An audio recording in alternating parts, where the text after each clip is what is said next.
श्री राम जय जय राम श्री राम जय जय राम नीलाम्बुश्यामल कोमलांगम सीता समारोपितवाम्भागम पाणो महासायक चारुचापं नमामि रामं रघुवंशनाथम। ओम श्री सीतारामचंद्राभ्याम नमः। ओम उमामहेश्वराभ्याम नमः। ओम श्री एकादशी दक्षिणेश्वर दान सरकार श्री हनुमते नमः। आज के सत्संग के क्रम में श्रीमद् भागवत महापुराण के 7वें स्कंध की 8वें अध्याय कथा था अर्थाष्टमो अध्याय, जिसमें नृसिंह भगवान का प्रादुर्भाव होता है, हिरण्यकश्यप का वध होता है एवं ब्रह्मादि देवताओं द्वारा भगवान की स्तुति की जाती है। नारद जी कहते हैं, अथ दैत्यसुता सर्वे श्रुत्वा तदनुवर्णितं जगृहुर्निरवध्यत्वा नैव गुरुवनुशिक्षितम्। नारद जी कहते हैं, प्रहलाद जी का प्रवचन सुनकर दैत्य बालकों ने उसी समय से निर्दोष होने के कारण उनकी बात पकड़ ली, गुरु जी की दूषित शिक्षा को, और उन्होंने ध्यान ही न दिया। जब गुरुजी ने देखा कि उन सभी विद्यार्थियों की बुद्धि एकमात्र भगवान में स्थिर हो रही है, तब वे बहुत घबराए और तुरंत हिरण्यकश्यप के पास जाकर निवेदन किया। अपने पुत्र प्रहलाद की इस असह्य और अप्रिय नीति को सुनकर क्रोध के मारे उसका शरीर थरथर कांपने लगा। अंत में उसने यही निश्चय किया कि प्रहलाद अब अपने ही हाथ से मार डालना चाहिए। प्रहलाद को अब अपने ही हाथ से मार डालना चाहिए। मन और इंद्रियों को वश में रखने वाले प्रहलाद जी बड़ी नम्रता के साथ हाथ जोड़कर चुपचाप हिरण्यकश्यप के सामने खड़े थे और तिरस्कार के सर्वथा अयोग्य थे। परंतु हिरण्यकश्यप भगवान स्वभाव से ही क्रूर था।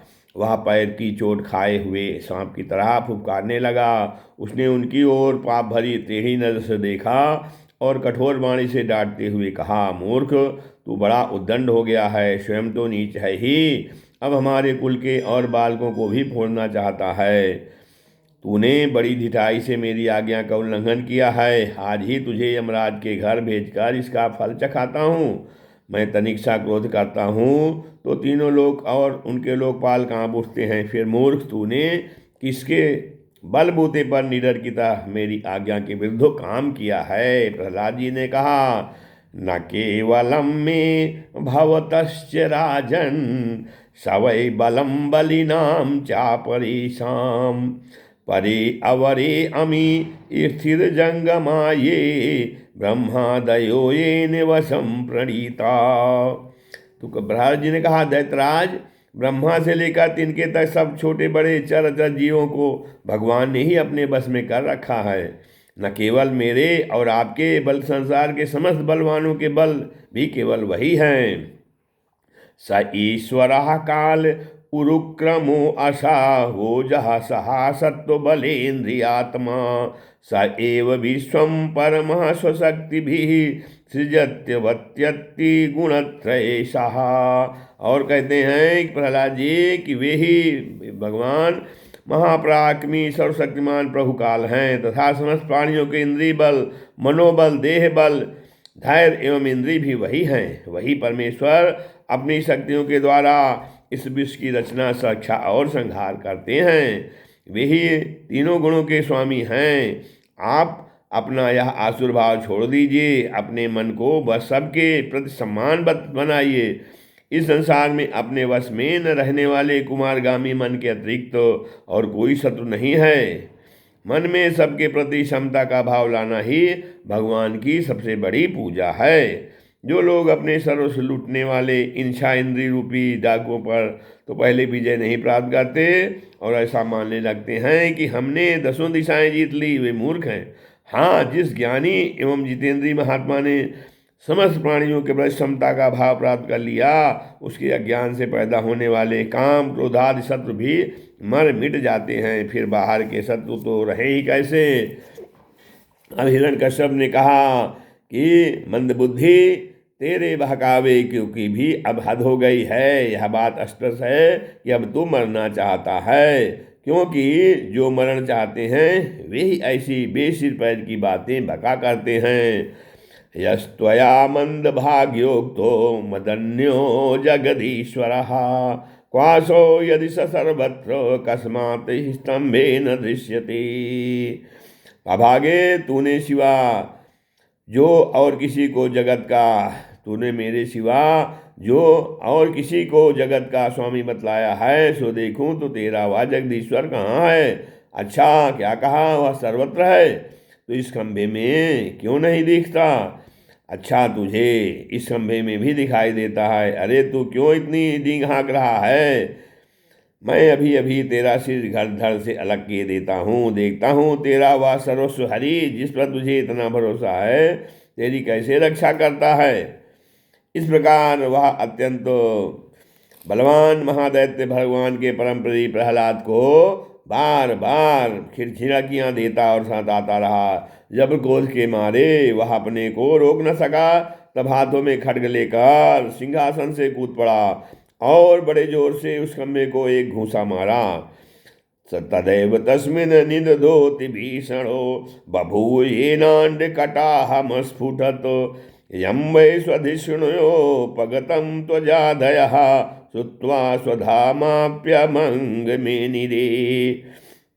तो उसी समय उस खंभे में एक बड़ा भयंकर शब्द हुआ। ऐसा जान पड़ा मानो वह या ब्रह्मांड ही फट गया हो। वह ध्वनि जब लोकपालों के लोक में पहुंची, तब उसे सुनकर ब्रह्मांड को ऐसा जान पड़ा मानो उनके लोगों का प्रलय हो रहा हो।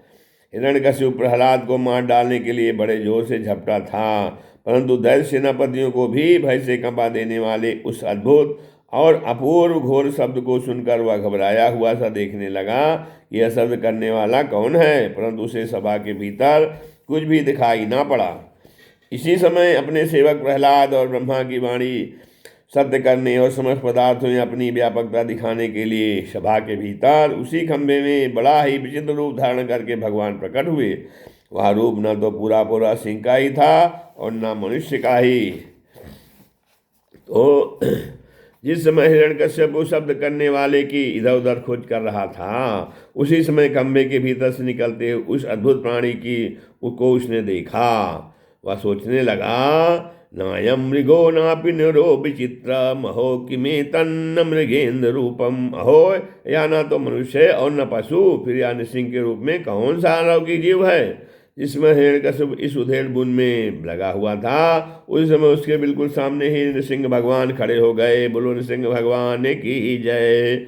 उनका वह रूप अत्यंत भयावना था। तपाए हुए सोने के समान पीली पीली भयानक आंखें थी। जम्हाई लेने से गर्दन के बाल इधर उधर लहरा रहे थे।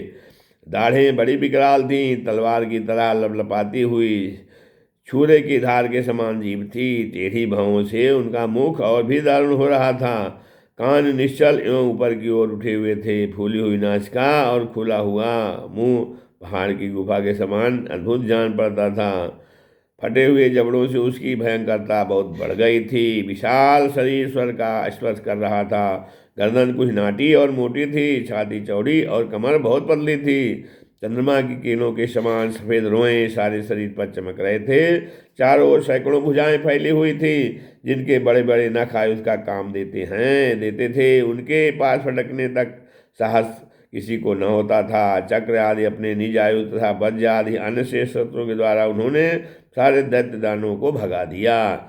हिरण्यकश्यप सोचने लगा, हो न हो महामायावी विष्णु ने ही मुझे मार डालने के लिए यह ढंग रचा है, परंतु इसकी इन चालों से ही हो क्या सकता है। इस प्रकार कहता और सिंहनाद करता हुआ दैत्यराज हिरण्यकश्यप हाथ में गदा लेकर नृसिंह भगवान पर टूट पड़ा। जैसे पतंगा आग में गिरकर अदृश्य हो जाता है, वैसे ही वहाँ दैत्य भगवान के तेज के भीतर जाकर लापता हो गया। समस्त शक्ति और तेज के आश्रय भगवान के संबंध में ऐसी घटना कोई आश्चर्यजनक नहीं है, क्योंकि सृष्टि के प्रारंभ में उन्होंने अपने तेज के प्रलय के निमित्त भूत तमोगुण रूपी घोर अंधकार को भी पी लिया था। तदनंतर वह दैत्य बड़े क्रोध से लपका और अपनी गदा को बड़े जोर से घुमाकर उसने नृसिंह भगवान पर प्रहार किया। प्रहार करते समय ही जैसे गरुड़ सांप को पकड़ लेते हैं, वैसे ही भगवान ने गदा सहित उस दैत्य को पकड़ लिया। वे जब उसके साथ खिलवाड़ करने लगे, तब वह दैत्य उनके हाथ से वैसे ही निकल गया जैसे कीड़ा करते हुए गरुड़ के चंगुल से सांप छूट जाए। युधिष्ठिर उस समय सब के सब लोकपाल बादलों में छिपकर इस युद्ध को देख रहे थे। उनका स्वर्ग तो हिरण्यकश्यप ने पहले ही छीन लिया था। जब उन्होंने देखा कि वह भगवान के हाथ से छूट गया, तब वे और भी डर गए। हिरण्यकश्यप ने भी यह समझा कि नृसिंह ने मेरे बलवीर से डरकर ही मुझे अपने हाथ से छोड़ दिया है। इस विचार से उसकी थकान जाती रही और वह युद्ध के लिए ढाल तलवार लेकर फिर उनकी ओर दौड़ पड़ा। उस समय वह बाज की तरह बड़े पैमाने से बड़े वेग से ऊपर नीचे उछल कूद कर इस प्रकार ढाल तलवार के पैंतरे बदलने लगा कि जिससे उस पर आक्रमण करने का अवसर ही न मिले। तब भगवान ने बड़े ऊंचे स्वर से प्रचंड और भयंकर अट्टहास किया, जिससे हिरण्यकश्यप की आंखें बंद हो गईं। फिर बड़े वेग से झपट कर भगवान ने उसे वैसे ही पकड़ लिया जैसे सांप चूहे को पकड़ लेता है। जिस हिरण्यकश्यप के चमड़े पर वज्र की चोट भी खरीद नहीं आई थी, वही अब उनके पंजे से निकलने के लिए जोर से छटपटा रहा था। भगवान ने सभा के दरबार पर ले जाकर उसे अपनी जांघें पर गिरा लिया और खेल खेल में अपने नखों से उसे उसी प्रकार फाड़ डाला जैसे गरुड़ महावीर सांप को चीर डालते हैं। उस समय उनकी क्रोध से भरी विकराल आंखों की ओर देखा नहीं जाता था।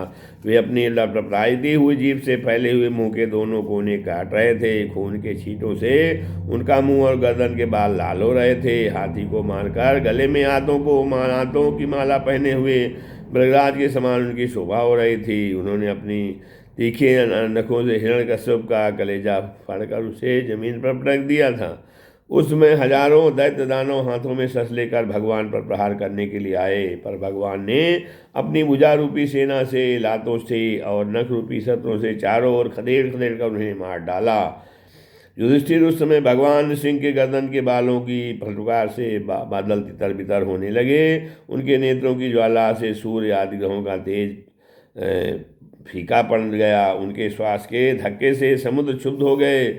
उनके सिंगनाद से भयभीत होकर दिग्गज घाड़ने लगे। उनके गर्दन के बालों से टकराकर देवताओं के विमान अस्त व्यस्त हो गए। स्वर्ग डगमगा गया। उनके पैरों की धमक से भूकंप आ गया। वेग से पर्वत उड़ने लगे और उनके तेज की चकाचौंध से आकाश और दिशाओं का दिखना बंद हो गया। इस समय नृसिंह भगवान का सामना करने वाला कोई दिखाई न पड़ता था। फिर भी उनका क्रोध अभी बढ़ता ही जा रहा था। वे हिरण्यकश्यप को राजसभा में ऊंचे सिंहासन पर जाकर विराज गए। उस समय उनके अत्यंत तेजपूर्ण और क्रोध भरे भयंकर चेहरे को देखकर किसी का भी साहस न हुआ कि उनके पास जाकर उनकी सेवा करे। युधिष्ठिर, जब स्वर्ग की देवियों को यह शुभ समाचार मिला, तीनों लोगों के सिर की पीड़ा का मूर्तिमान स्वरूप हिरण्यकश्यप युद्ध में भगवान के हाथों मार डाला गया, तब आनंद के उल्लास से उनके चेहरे खिल उठे। वे बार बार भगवान पर पुष्पों की वर्षा करने लगीं और आकाश में विमानों से आए भगवान के दर्शनार्थी देवताओं की भीड़ लग गई। देवताओं के ढोल और नगारे बजने लगे। गंधर्व राज गाने करने लगे, अप्सराएं नाचने लगीं। तात इसी समय ब्रह्मा, इंद्र, शंकर आदि देवता, ऋषि, पितर, सिद्ध, विद्याधर, महानाग, मनु, प्रजापति, गंधर्व, अप्सराएं, चारण, यक्ष, किम पुरुष, बेताल, वृद्ध, किन्नर और सुनंद, कुमुद आदि भगवान के सभी पार्षद उनके पास आए। उन लोगों ने सिर पर अंजलि बांधकर सिंहासन पर विराजमान अत्यंत तेजस्वी नृसिंह भगवान की थोड़ी दूर से अलग अलग स्तुति की। ब्रह्मा जी ने कहा, प्रभु आप अनंत हैं, आपकी शक्ति का कोई पार नहीं पा सकता। आपका पराक्रम विचित्र और कर्म पवित्र है। यद्यपि गुणों के द्वारा आप लीला से संपूर्ण विश्व की उत्पत्ति, पालन और प्रलय का यथोचित ढंग से करते हैं, फिर भी आप उनसे कोई संबंध नहीं रखते, स्वयं निर्विकार रहते हैं। इसलिए मैं आपको नमस्कार करता हूँ। रुद्र जी ने कहा, कोप कालो युगान्तस्ते हतो अयम सुरोत्मल्पकः तत्सुतं पाह्युपसृतं भक्तं ते भक्तवत्सल। अब आपके क्रोध का समय तो कल्प के अंत में होता है। रुद्र जी कह रहे हैं, यदि इस तुच्छ दैत्य को मारने के लिए ही आपने क्रोध किया है तो वह भी मारा जा चुका है। उसका पुत्र आपकी शरण में आया है। भक्तवत्सल प्रभु, आप अपने इस भक्त की रक्षा कीजिए। इंद्र ने कहा, पुरुषोत्तम आपने हमारी इच्छा की है। आपने हमारे जो यज्ञ भाग लौटाए हैं, वास्तव में आप अंतर्यामी के ही हैं। दैत्यों के आतंक से संकुचित हमारे हृदय कमल को आपने प्रफुल्लित कर दिया। यह भी आप ही का निवास स्थान है।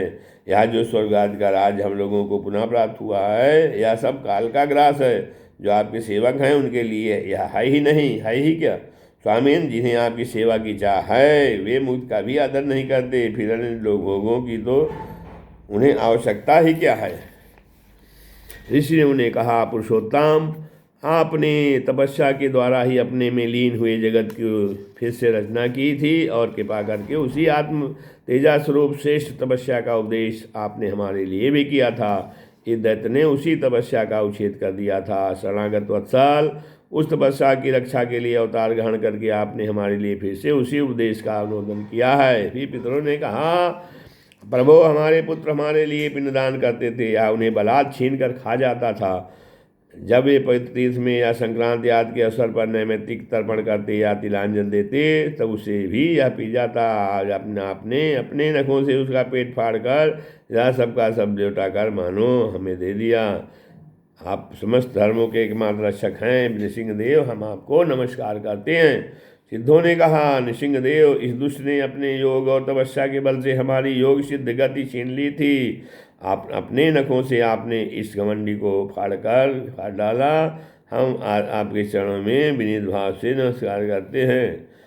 विद्याधरों ने कहा कि यह मूर्ख हिरण्यकश्यप अपने बल और वीरता के घमंड में चूर था। यहाँ तक कि हम लोगों ने विविध धारणाओं से जो विद्या की थी उसे इतने व्यर्थ कर दिया कि आपने युद्ध में यज्ञ पशु की तरह हमको नष्ट कर दिया, इसको नष्ट कर दिया। अपनी लीला से नृसिंह बने हुए आपको हम नित्य निरंतर प्रणाम करते हैं। फिर आगे नागों ने कहा कि इस पापी ने हमारी मणियों और हमारी श्रेष्ठ और सुंदर स्त्रियों को भी छीन लिया था।